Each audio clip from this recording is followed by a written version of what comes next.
आत्मा और परमात्मा का मिलन संजोग डे 90। अब हम मुक्त आत्माएं हैं, देह में हैं, पर देह में रहकर भी पूर्णतः मुक्त हो गए। क्या ही आनंद है। आइए आनंद को परमानंद में बदले, आनंद के सागर में गोते लगा रहे हैं, क्योंकि सारे भय खत्म हो गए, मृत्यु से प्रेम हो गया। और क्या ही दिव्य प्रेम हुआ, कुरीतियों से मुक्त हो गए। कितनी दिव्य स्वाध्याय, क्या ही गुरुदेव ने जीवन की दिशा बदल दी, जीवन को क्या ही दैवीय दिशा दे दी। ऐसी सुंदर दिशा जो पहले कभी ना सोची, ना जानी, ना समझी। तो इस दिव्य स्वाध्याय को आगे बढ़ाते हैं। और भाव वही है, अब तो हर समय हम प्रेम के समुद्र में रहते हैं। राइट में नजर घुमाओ तो सप्तऋषि दिखते हैं, लेफ्ट में नजर घुमाओ तो ब्रह्म ऋषि दिखते हैं, ऊपर देखो तो देव ऋषि दिखते हैं, आगे देखो तो भगवान श्री कृष्ण श्री राधा के साथ दिखते हैं, और पीछे देखो तो भगवान राम माँ सीता के साथ खड़े होते हैं, और चहुं दिशाओं 10 दिशाओं में देखो तो महाकाल परम पूज्य गुरुदेव वंदे माँ अपने दिव्य रूप स्वरूप से खत्म खड़े होते हैं। हर दिशा से तो देव शक्तियों ने हमें घेर रखा है। इतना दैवीय कवच, ये दैवीय कवच हमारी आत्मा के लिए है। इतना सुंदर कवच, और इस कवच के बीच में बैठकर स्वाध्याय चल रहा है। क्यों ऐसा मान लेते हैं कि कोई गुरुकुल है, परम पूज्य गुरुदेव हमें पढ़ा रहे हैं। ये स्वाध्याय, ये स्वयं का अध्ययन, ये आत्मा का अध्ययन हम कर रहे हैं, हम सुन नहीं रहे, हम इसे कर रहे हैं। और जैसे जैसे हम एक लाइन पढ़ते हैं ऊपर से, कभी कोई ऋषि बोल पड़ता है देखो इस लाइन का अर्थ ये है, कभी कोई बोल पड़ता है इस लाइन का अर्थ ये है, कभी कोई बोल पड़ता है इस लाइन का अर्थ ये है। और क्योंकि वो देववाणी है, क्योंकि वो वहां से आ रही है, तो वो आत्मा में अंकित हो जाती है जन्म जन्मांतर के लिए। जन्म जन्मांतर के लिए आनंद प्राप्त हो गया, और अब तो आत्मा और परमात्मा का मिलन संजोग बस समझो हो ही गया। अब देर नहीं है। और मानव जीवन का क्या एकमात्र उद्देश्य है? भगवान की प्राप्ति, भगवत प्राप्ति। मिल गए भगवान। अच्छा, अगर भगवान मिल गए तो मुस्कुराओ, मानसिक जप तो कर ही रहे हैं, है ना। और स्वाध्याय स्वयं का अध्ययन भी चल रहा है। डे 90 है भाई, 3 महीने में भगवान की प्राप्ति, छोटी बात है ये, बहुत मजेदार बात है। अगर आपको लगता है कि आपको 10% भी भगवान मिल गए तो मुस्कुराओ, अच्छे से मुस्कुराना, खिलखिलाना, खूबसूरत तरीके से। अब बताओ, भगवान कोई परसेंटेज में होते हैं क्या? भगवान 1% मिल जाए तो भी वो पूर्ण ही है, और 100% मिल जाए तो भी वो पूर्ण ही है। तो 10% मिल गए तो ये क्यों सोच रहे हो 90 नहीं मिले? अरे ये 10% पूर्ण ही तो है। जितना मिल गया उतना पूर्ण, जितनी हमारे लिए जरूरत थी उतना वो प्रकाशित हो गए अंतःकरण में। तो हमें, अगर तुमने 10% पर मुस्कुरा दिया तो इसका मतलब भगवान पूरी तरह मिल गए। अब फिर दूसरा काम क्या है? भगवान मिल गए, अब हम सब श्योर है भगवान मिल गए। दूसरा काम, भगवान का काम, भगवान का नाम और भगवान का काम। मनुष्य जीवन मिला भगवान की प्राप्ति के लिए, वो हो गई हम सबको। इसी क्षण ईश्वर की प्राप्ति हो चुकी है, आत्मा का परमात्मा से मिलन संजोग हो चुका है। अब क्या करना है? भगवान का काम करना है। और भगवान का काम क्या है? आत्मनिर्माण समाज की सबसे बड़ी सेवा। मैं क्या हूं इसको अनुभव करना, जानना, जीना, और मृत्यु के भय से मुक्त हो जाना, मृत्यु को आनंद और उल्लास मानना। ये तो भगवान का काम है, इसके अलावा तो कुछ नहीं। इस स्वाध्याय में, इस गुरुदेव की लेखनी में, संतों की इस लेखनी में लिखी हुई एक एक बात भगवान का काम है, उसे इंप्लीमेंट कर लिया जाए। तो चलिए शरणागति के भाव से, इदम श्री सद्गुरुवे नमः के भाव से आत्मा के अध्ययन को आगे बढ़ाते हैं। नया अध्याय है और बड़ा सुंदर हेडिंग है इस अध्याय की। और पता नहीं था, हेडिंग अभी खोली और बात पहले हो गई। इसकी हेडिंग है अमृत और उसकी प्राप्ति। अब देखो, अमृत तो मिल गया, चाहे 10% मिला, हमें पता नहीं था वो 10% ही पूरा है, पर अमृत तो मिल गया, उसे पी लिया ना। माँ मीरा ने अमृत ग्रहण किया, विष ग्रहण किया, है ना। लेकिन जब माँ मीरा से पूछा विष का स्वाद कैसा था, तो वो कहते हैं विष, विष मैंने कब विष लिया? मुझे तो अमृत का स्वाद मिला, मुझे तो अमृत का स्वाद मिला। तुम लोगों को विष दिखा तो मैं क्या करूं? तुमको विष दिखा तो मैं क्या करूं? मुझ तक तो कभी विष पहुंचा ही नहीं। तो मृत्यु अमृत है। मृत्यु क्या है? अमृत है। देखने में विष लग रही हो तो ये नजरिया खराब है भाई, चश्मा बदलो अपना अपना। चलो मिलके चश्मा बदल लेते हैं। अब गुरुदेव इस अध्याय से हमारे सबके चश्मे बदलवा रहे हैं। हमने बड़े मोह माया आसक्ति के चश्मे पहन रखे हैं, चलो उन्हें उतार। मृत्यु इस संसार में किसी भी जीव को शायद जितना दुख देती है उतना अन्य कोई वस्तु नहीं। धन और साधन संपन्न मनुष्य, नाग, यक्ष, किन्नर, गंधर्व, भूत और बेताल तक मृत्यु की कल्पना से कपाहे जाते हैं। युग के युग बीते, असंख्य व्यक्तियों ने असंख्य तरीकों के अनुसंधान किए, पर इस समस्या का कोई समाधान ना निकला। जन्म लेने वाले जीव को मृत्यु से कदापि बचाया ना जा सका। आधुनिक विज्ञान के आविर्भाव भी इसी परिकल्पना पर आधारित है। विज्ञान के समुद्र मंथन से अनेक प्रकार के तत्व रत्न, विविध प्रकार के आविष्कार हुए, आश्चर्यजनक करने वाले आविष्कार। किंतु अमृतत्व की कहीं से भी उपलब्धि ना हो सकी। मृत्यु से छुटकारा पाने का कोई स्थूल साधन आज तक ढूंढा ना जा सका। इस दुख से जीव को किस भांति उन्मुक्त ना किया जा सका। विज्ञान भी फेल हो गया। वो विज्ञान जिसने टेस्ट ट्यूब बेबी बना दिए, वो विज्ञान फेल हो गया है। अब गुरुदेव कह रहे क्या करें, सारा विज्ञान सब कुछ एक तरफा हो गया और मृत्यु से तो भगवान भी डर रहे हैं, यक्ष किन्नर गंधर्व भूत सब कुछ, हर कोई मृत्यु से डर रहा है। इसने इतना हमने मृत्यु को भयावह भयावह बना दिया। एक बार मेरे पास एक प्रश्न आया था किसी भाई का, और वो कहते हैं कि मैंने 15-20 साल से मृत्यु पर रिसर्च करी, मैं आज तक समझ नहीं पाया मृत्यु क्या है। गुरुदेव ने इतना सुंदर उत्तर दिलवाया, उन्हें मेरी आत्मा को छू गया। हो गई बात पुरानी। हम बस गुरुदेव ने एक लाइन कहलवाई, 10-20 साल मृत्यु पर चिंतन करने पे बिता दिए, लेकिन मृत्यु तो एग्जिस्ट ही नहीं करती, तुम्हारा चिंतन ही गलत दिशा में था। मृत्यु होती कहाँ है? मृत्यु है ही नहीं कहीं से कहीं तक। अगर जीवन पर चिंतन करते तो इस 20 साल कुछ प्राप्त हो जाता, लेकिन फिर भी तुम्हारे 20 साल वेस्ट नहीं हुए, क्योंकि तुमको ये पता चल गया कि मृत्यु एग्जिस्ट नहीं करती। तो हम उस चीज पर चिंतन करते हैं जो है, कर रहे हैं जो है ही नहीं। सच पूछो तो मृत्यु है कहाँ? हम उस चीज पर चिंतन कर रहे हैं जो है नहीं। इस देह को अपना मान लिया तो ये तो हमारी भूल हुई ना, जिसमें कॉपीराइट कर लिया, ये तो हमारी भूल हुई। और अब हमारी सारी भूल सुधर रही है। अब तुम इमेजिन कर लो, सबकी जिंदगी 500 साल की है, जितने बैठे सारे मना कर देंगे, नहीं भैया इतना जीवन नहीं चाहिए, हमारे बस की नहीं है इतना जीवन। चलो 500 साल की नहीं है, चलो जितने भी यहाँ बैठे हैं सब 150 साल जियो। हाँ एकदम नहीं नहीं, क्या करेंगे, नहीं चाहिए 150 साल का जीवन। अरे क्यों मना कर रहे हो? अभी तो तुम मृत्यु से डर रहे थे, अभी तुमको 150 साल का जीवन दिया जा रहा है। अच्छा चलो 150 नहीं 125 साल यहाँ पर कर लेते हैं बात। फिर मना कर रहे हो यार, तुम 125 साल पे भी मना कर रहे हो। अब गुरुदेव जीवन दान दे रहे हैं, अच्छा तुम अपनी मर्जी से अपनी एज बता दो। आ गई ना मूर्खों वाली बात, वो भी नहीं बता पा रहे। अब क्या कह रहे हैं, जैसे गुरुदेव ने कहा एज बता दो, गुरुदेव बस उतना जीवन दो जितना स्वस्थ रहकर जी सके। आ गई बात समझ में? वही निकलना ना मुंह से अंदर से। तो फिर मृत्यु से डर कैसे रहे? फिर कैसा डर मृत्यु से? जब गुरुदेव आशीर्वाद दे रहे हैं, भाई तुम मांगो तुम्हें कितना एज चाहिए, और हम पलट के एज नहीं मांग पा रहे। हम कह रहे हैं वो उतना जो जितना हाथ पैर चलते चलते चले जाए, किसी पे आश्रित ना हो। अलग अलग पुकारें निकलने लग गई, तो फिर मृत्यु से बह क्यों रख रहे? तो हम कॉन्ट्राडिक्ट हैं। परम पूज्य आ गए सामने, जीवन दे रहे हैं, हम ले नहीं रहे। अब बताओ फिर मृत्यु से डरना क्यों है? अभी भी सोच लो, मिल जाएगा, मांग लो आज। 100 साल चाहिए, 125 साल, 150 साल, 200 साल, किसको कितना चाहिए आज मांग लो, गुरुदेव दे देंगे और पक्का पक्का देंगे। पर हम मांग ही नहीं रहे। हम क्या करें? हम मांग ही नहीं रहे। अब तुम्हारे अपनों का जीवन, चलो तुमने अपना नहीं मांगा, अपनों का मांग लो। कितनी एज चाहिए संतान की, पति की, पत्नी की, आसपास जिन लोगों से प्यार करते हो? अमर बनाना है किसी को? तुम्हारे पिताजी को अमर करना है? बताओ किसको, किसकी उम्र चाहिए? नहीं हमारा बालक अभी 15 साल का है, गुरुदेव इसको 150 साल का जीवन दे दो। कांप जाएगी रूह सोचकर बच्चे का 150 साल का जीवन। कांप गई, क्यों? बच्चे से तो बहुत प्यार था। अब गुरुदेव कह रहे हैं मैं 150 साल दे दूंगा, तो एक हर माँ कहेगी नहीं गुरुदेव इसे एक दैवीय जीवन दो, जितना जिए भगवान का काम करके जिए, एक अच्छा इंसान बन के जिए। फिर ये प्रार्थना कहाँ से आई? अभी इस बच्चे से इतना प्यार था, अब उम्र दे रहे हैं तो तुम ले नहीं रहे हो, तो फिर हम क्या करें? गुरुदेव कह रहे हैं, गुरुदेव सिर पे हाथ रख के बैठ गए, ले इतने दिनों से रो रहे थे मृत्यु मृत्यु मृत्यु, आज जब जीवन दे रहा हूं तुम मांग नहीं रहे। आज जब डेट दे रहा हूँ, इतने ईयर्स इतने वर्ष का जीवन दे रहा हूँ तुम्हारे पार्टनर्स को, तुम जिन जिन भी लोगों से प्रेम करते हो, तो तुम खुद नहीं मान रहे। तो हम इतने कंफ्यूज हैं। जरा चलो इस कंफ्यूजन से बाहर आते हैं, अपना चश्मा बदल देते हैं।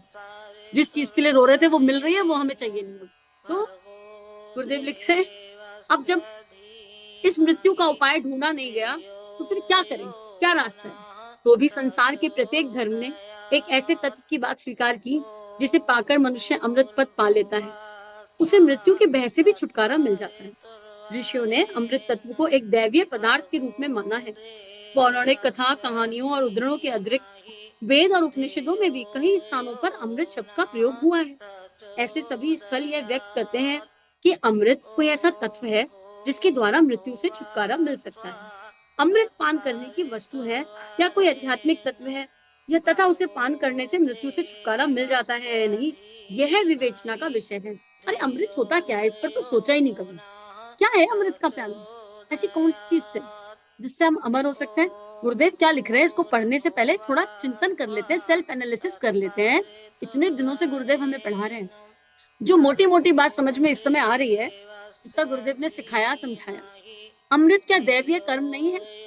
रामकृष्ण चले गए पर उनके कर्मों को याद किया जा रहा है, क्या ये अमृत नहीं था? विवेकानंद चले गए, गांधी जी चले गए, माँ मीरा चली गई, संत सारे संत चले गए, परम पूज्य गुरुदेव चले गए, उनकी लेखनी अमृत नहीं है? क्या हमारे कर्म, हमारे सत्कर्म अमृत के रूप में ब्रह्मांड में नहीं घूम रहे हैं? 5000 वर्ष पहले श्रीमद् भगवत गीता का जन्म हुआ, क्या वो अमृत नहीं है भगवान श्री कृष्ण के जीवन?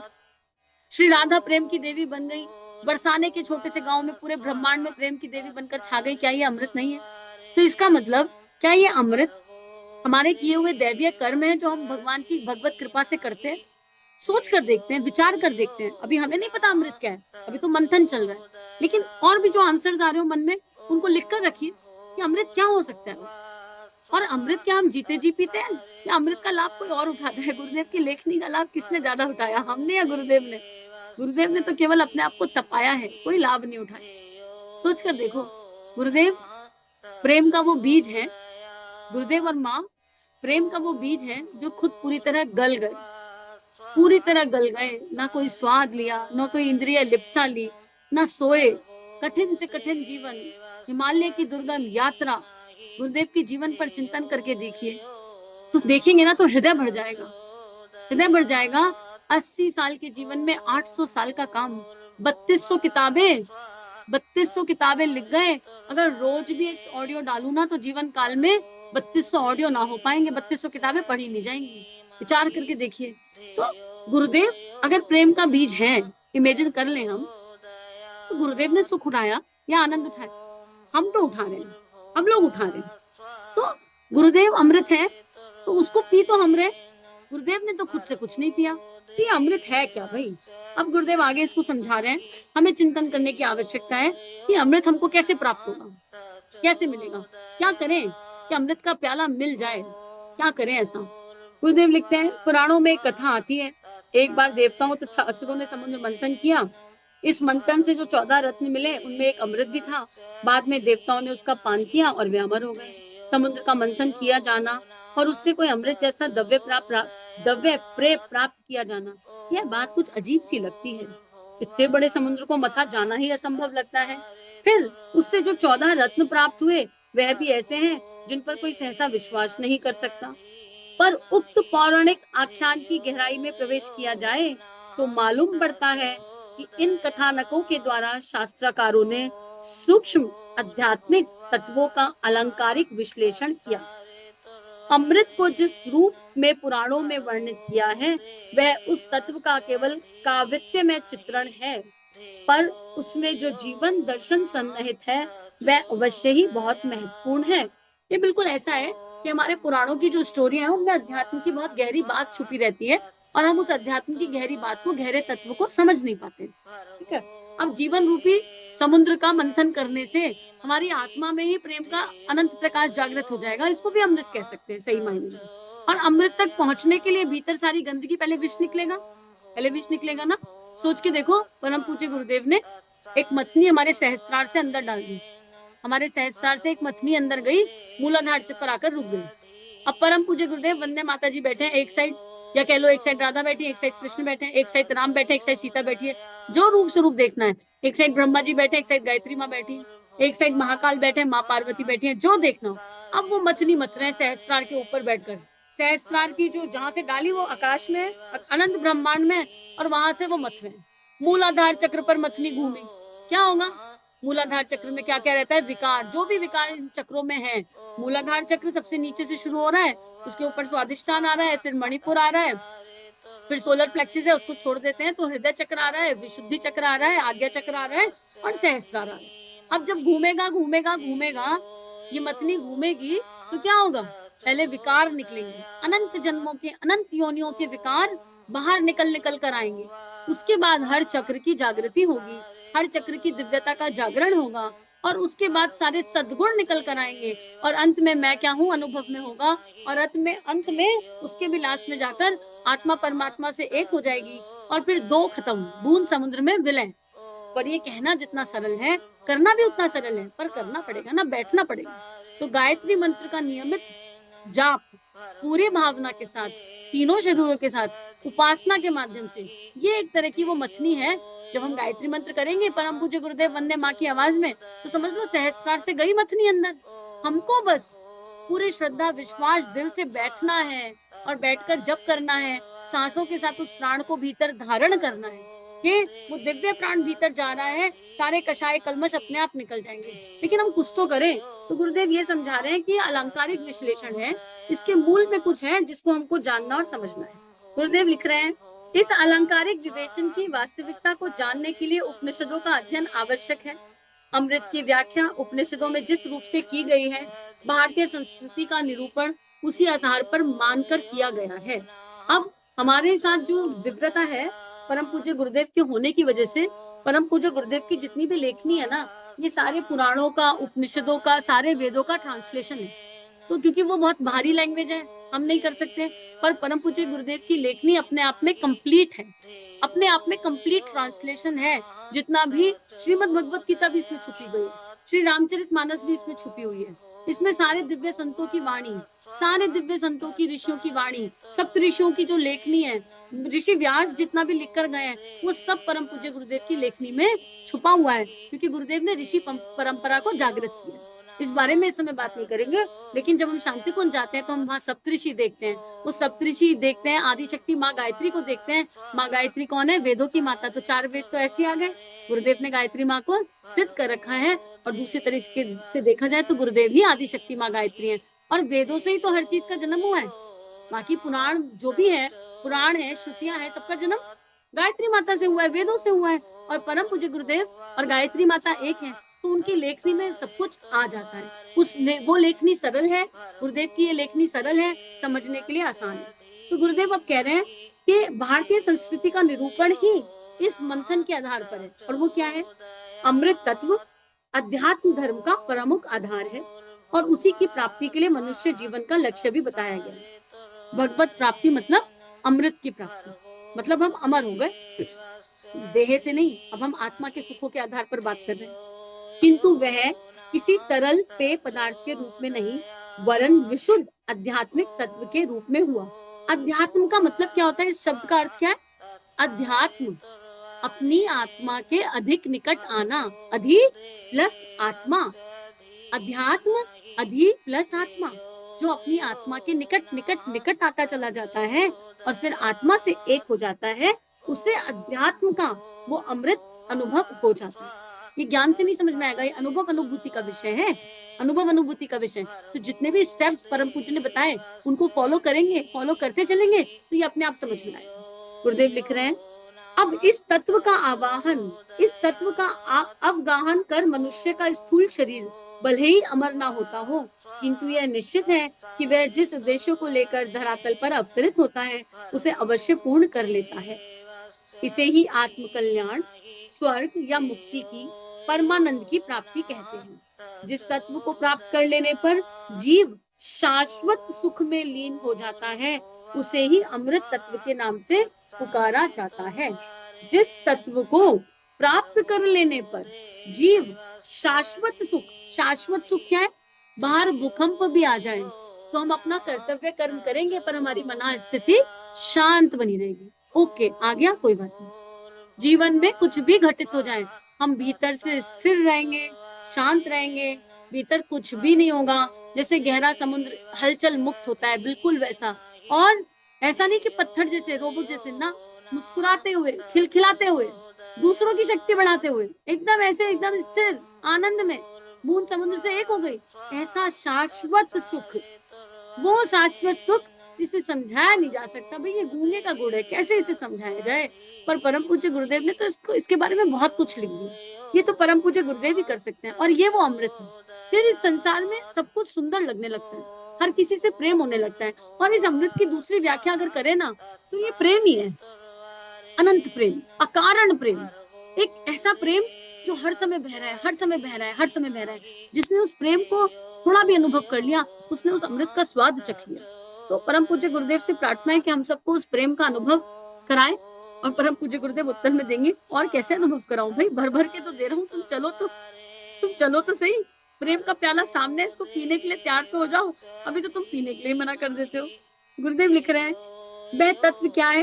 गुरुदेव कठोपनिषद का बड़ा बता रहे हैं कि कठोपनिषद में शास्त्रकारों ने कहा, यम के मुख से नचिकेता के लिए जो उपदेश कराया गया, उसमें कहा गया है, वह परमात्मा ही प्रलय काल में भी जागृत रहता है। जीव के लिए कर्म अनुसार भोग का निर्माण करने वाला भी वही है। वह शुक्र है, वह ब्रह्मा है, उसे ही अमृत के नाम से पुकारा जाता है। यानी मेरा इष्ट ही मेरा अमृत है। कौन है हमारा इष्ट? देखो हमारे सामने बैठा मुस्कुरा रहा है। देखो हमारे इष्ट कौन है? वो कोई भी हो सकते हैं, स्वयं परम पूज्य गुरुदेव वंदे माँ भी हो सकते हैं, वो कोई भी हो सकते हैं, जिस भी रूप स्वरूप में आपने देखा हो। बस अपने इष्ट को अपने भीतर धारण करना। मीरा ने गिरधर को धारण कर लिया देह में, मिल गया अमृत। तुलसीदास जी ने राम जी को धारण कर लिया, हनुमान जी ने राम जी को धारण कर लिया, हो गया अमृत, मिल गया अमृत। परम पूज्य गुरुदेव ने गायत्री माँ को अंदर धारण कर लिया, मिल गया अमृत। ठाकुर रामकृष्ण परमहंस ने माँ काली को अपने भीतर पूरा उतार लिया, मिल गया अमृत। विवेकानंद ने ठाकुर रामकृष्ण परमहंस को अपने भीतर उतार लिया, मिल गया अमृत। अमृत कोई दूर छोड़ना है, परम पूज्य गुरुदेव सामने बैठे, वंदे माँ भी सामने बैठी है, दोनों का अर्धनारीश्वर स्वरूप देख लो, अपने अंदर उतार लो, अनुभव हो जाएगा अमृत। तो गुरुदेव यही कह रहे हैं। इस श्लोक से सिद्ध होता है कि वह परमात्मा ही अविनाशी तत्व है, जिसे प्राप्त करने से मनुष्य जीवन का उद्देश्य पूरा किया जा सकता है। और मुंडोक उपनिषद, क्षमा कीजिएगा पढ़ने में त्रुटि हुई, मुंडोक उपनिषद में इसे और भी स्पष्ट करके बताया गया है। क्या बताया है? हे सौम्य, तू उस बेचने के योग्य लक्ष्य को भेद डाल जो तेजस्वी, सूक्ष्माति सूक्ष्म और लोकों में निवास करने वाला प्राणियों का आश्रय है। वही अविनाशी ब्रह्मा है, मन वाणी प्राण सत्य और अमृत तत्व से युक्त है। कितना दिव्य है। जब हम वो पढ़ते हैं ना गजेंद्र मोक्ष, तो उसमें जो गज ने पुकार करी है ना, ऐसा लगता है कि इस वाले संस्कृत के श्लोक की पूर्ण व्याख्या है वो पुकार। क्या कह रहे हैं? फिर से इसको पढ़े। हे सौम्य, तू उस बेचने के योग्य लक्ष्य को भेद डाल जो तेजस्वी, सूक्ष्माति सूक्ष्म और लोकों में निवास करने वाले प्राणियों का आश्रय है। मतलब इस ब्रह्मांड में जितने भी लोग हैं, सूक्ष्म से सूक्ष्म लोग जितने भी कहीं पर भी हैं, उन लोकों में जितने भी प्राणी निवास करते हैं, वो उन प्राणियों का भी आश्रय है। वो अमृत तत्व उन प्राणियों का भी आश्रय है। वही ब्रह्मा है, मन वाणी प्राण सत्य है, और वही अमृत तत्व से युक्त है। सोचो, वो प्राण, वो परमेश्वर, वो अमृत तत्व जो एक ब्रह्मांड नहीं चला रहा, वो जो सूक्ष्म से सूक्ष्म हर लोक को चला रहा है, जो हर लोक की प्राण शक्ति है, हर लोक में रहने वाले जीवधारियों की प्राण शक्ति है, उसको अमृत तत्व कहा गया। तो गुरुदेव लिख रहे हैं इसमें, यहाँ परमात्मा के अमृत तत्व होने की बात पुष्ट करते हुए शास्त्रकार ने यह भी सिद्ध किया कि वह प्राण है, सत्य है, मन और वाणी है। तो हम ऐसा बन जाएं कि बस प्राण, सत्य, मन और वाणी सब इष्ट हो जाए। इस संदर्भ से यह भी स्पष्ट हो जाता है कि वह मनुष्य के भौतिक स्वरूप को अमृत नहीं करता, वरन जीवात्मा की स्थिति को इतना ऊंचा उठा देते हैं कि जीव का हल्कापन नष्ट हो जाता है और उसे अपने आनंद में अविनाशी स्वरूप का बोध हो जाता है। उपरोक्त सूत्र में शास्त्रकार ने आदेश दिया है कि यदि तुम उस अमृत तत्व को प्राप्त करना चाहते हो तो उस परमात्मा की शरणागति प्राप्त करो। यदि तुम उस अमृत तत्व को प्राप्त करना चाहते हो तो हे सौम्य, उस परमात्मा की शरणागति प्राप्त करो। यदि हम सब उस अमृत तत्व को प्राप्त करना चाहते हैं तो आइए उस परमात्मा की शरणागति को प्राप्त करें। शरणागत शरणागत शरणागत, शरणागत शरणागत शरणागत, शरणागति शरणागति शरणागति, शरणागति शरणागति शरणागति। इस स्वाध्याय को, इस चिंतन मनन को यहीं पर पूर्ण विराम देते हैं, लेकिन आत्मा में जो हुक उठी है उसको पूर्ण विराम नहीं देंगे। सारे दिन चिंतन करेंगे, आज सारे दिन ये अमृत कहाँ है हमारे भीतर छुप कर बैठा हुआ, और शरणागति के भाव से चिंतन करेंगे। सभी की दिव्य चेतना को कोटि कोटि नमन वंदन, अनंत अनंत प्रणाम। इदम श्री सद्गुरुवे नमः, इदम श्री सद्गुरुवे नमः, इदम श्री सद्गुरुवे नमः।